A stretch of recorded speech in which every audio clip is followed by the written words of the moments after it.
Welcome back, everybody. I'm just doing a quick video follow-up here on the East 3D Gecko CoreXY printer kit. This printer was sent to me by East 3D. Che Chen was actually the person who I was communicating with about getting one of these for review. Now, the printer they sent me was a beta machine, and I did have some issues with it. Mainly that the power supply failured upon using it, and by that I mean it almost caught on fire. That was replaced with another unit.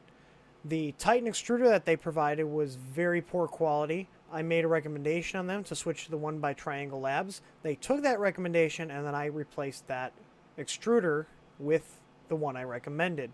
So it was the same extruder.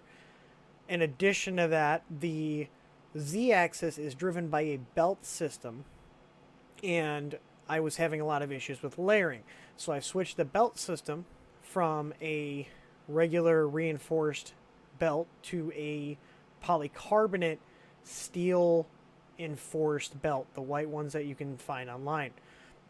Even after all those changes and swapping all the belts and tensioning them and doing a bunch of numerous upgrades to the machine, mainly by upgrades I mean going over the whole thing and replacing parts that were already wearing out, it still wasn't getting good prints. Now I'm going to switch over to my small camera here. And the first print I'm going to show is one off of my CR10 machine. Now these are cases that I print at about 80 millimeters a second at a 0.3 layer height for my Easy ABL kits. And you can see the layering is pretty good. There is some ringing, but that's to be expected, especially on the Y on the CR10 because the belt is so heavy, or the bed is so heavy. This was printed on glass, and this was using an ABL sensor on that machine. But you can see the layer lines are very consistent and even. You can see some ringing there, and now these were done with the same exact filament and the same settings. Now we're going to go over to the print from the Gecko printer. Immediately you can see that the layer lines are not even, and when you're actually watching the printer print, the spots where the layers are uneven, you can actually see that the Z-axis wasn't moving properly. These are both sliced with Simplify 3D and both printed at 80 millimeters a second. You can see on the edge there how uneven it is, and that is because, like I said, when you watch it, the Z does not move correctly on that printer. Now it could be because of the belt system, which is what I suspect, or just poor design. This side is even worse off than the other. You can see the gaps in the layers, and you can just see that overall it's not a good print. Now I try to be fair and balanced in my reviews. I put a total of 30 hours into getting this printer printing. This print that I showed you from the Gecko is the best print I could get out of it after trying to tune it and dial it in for 30 hours. Now, if you ask me, I feel like that's giving it a honest go, and I provided them feedback about the extruder, feedback about the Z setup, told them that I did not think that the Z was a good idea. They initially then posted pictures on their Facebook group about how they are changing it. I'm going to go actually switch here. And let me pull up the Facebook group here. You will see that Che Chen posted some pictures of a rod driven Z, a linear rod. You can see it here. And then he also posted a video right here. You can see here showing the rod system. Now they decided to abandon that because of issues and instead went with this dual belting system, which in my opinion, I think is equally as bad as the other one because it doesn't actually address the issue. So you can see in the photos here if I scroll down, there were some renders here that Che posted of this system. So you still got 2 belts, and not only that, you're going to have to route all these belts here. You basically have 2 open belts is what it looks like. Maybe 1. Okay, I could be wrong here. It looks like this one is just grabbing on here. So you have 1, it is 1 belt, but it's still belting. This is going to be really hard to actually get level, especially for a novice user. And it's still not going to provide the rigidity that you need to keep this entire build platform flat.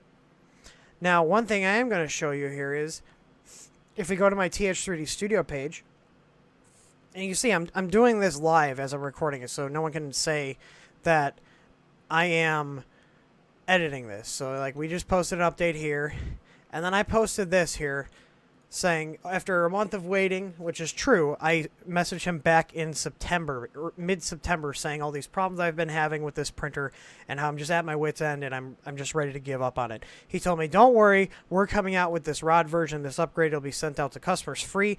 I said, great, I will wait on posting my final opinion, which is what this is.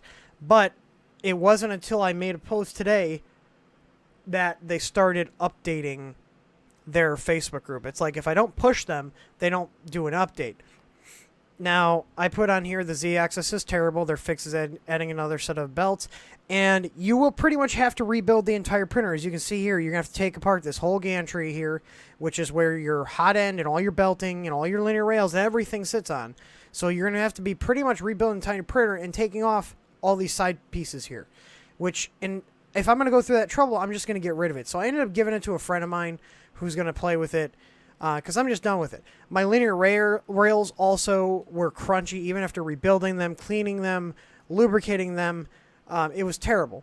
And then in addition to that, the end stops, when you would home them, they would just stop homing.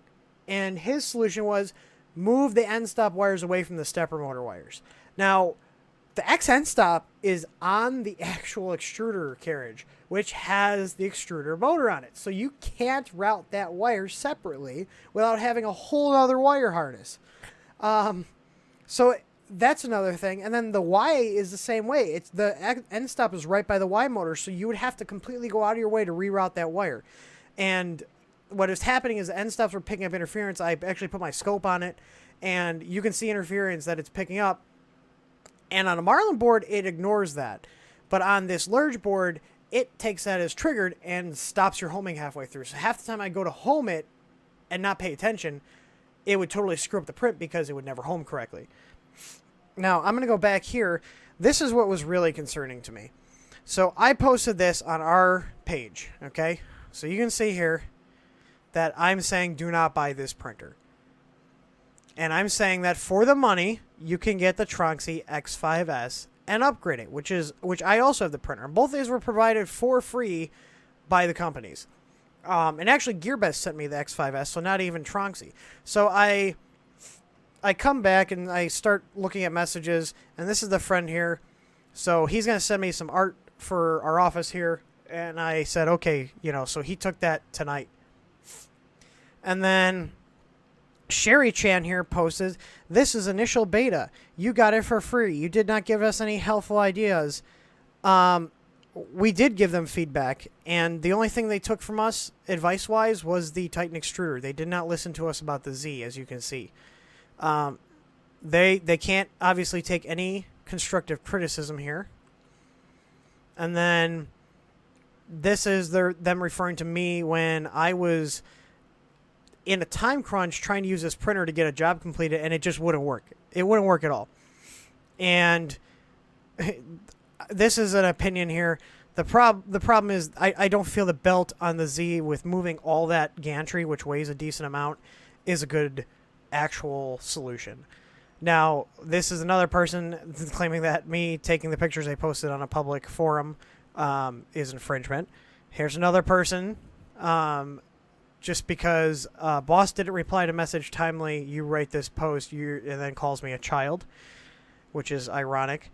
I had messaged him yesterday, and I was like, don't worry about it. I am going to just send it back. I said, You know, as you can see here, I saw the one with new belts. I'm not going to bother swapping it. I appreciate the chance to review the printer, but the design is flawed and I cannot recommend it. I hope you have a better printer out soon.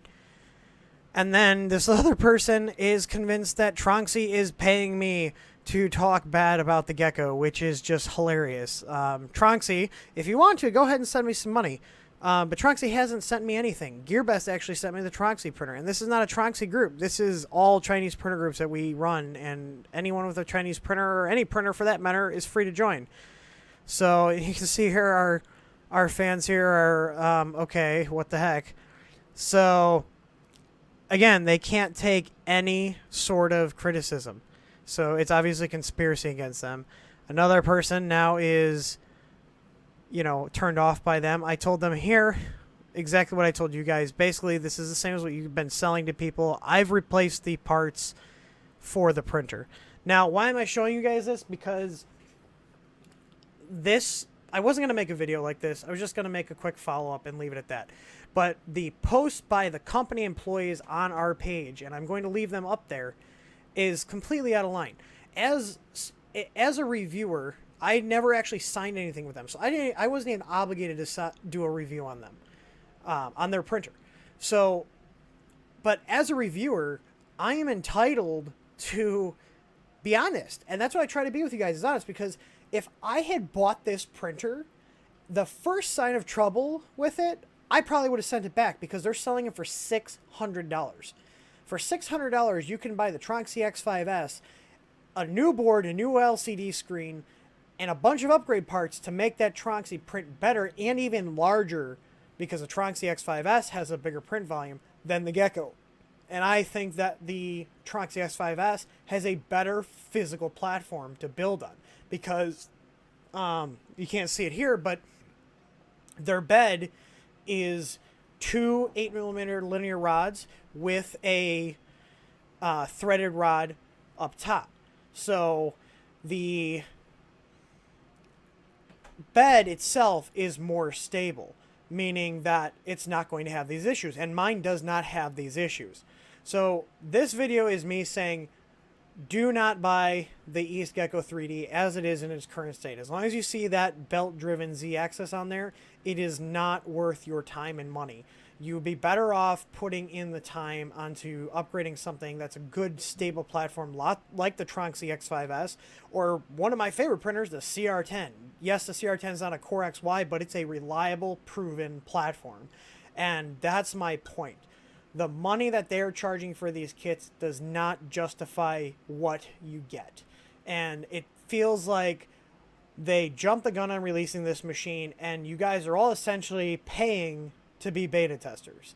And as someone that does not have a lot of free time, spending 30 hours trying to get this printer running over the course of a couple months is just insane. That's why I got rid of it. I don't have the time to screw around with it.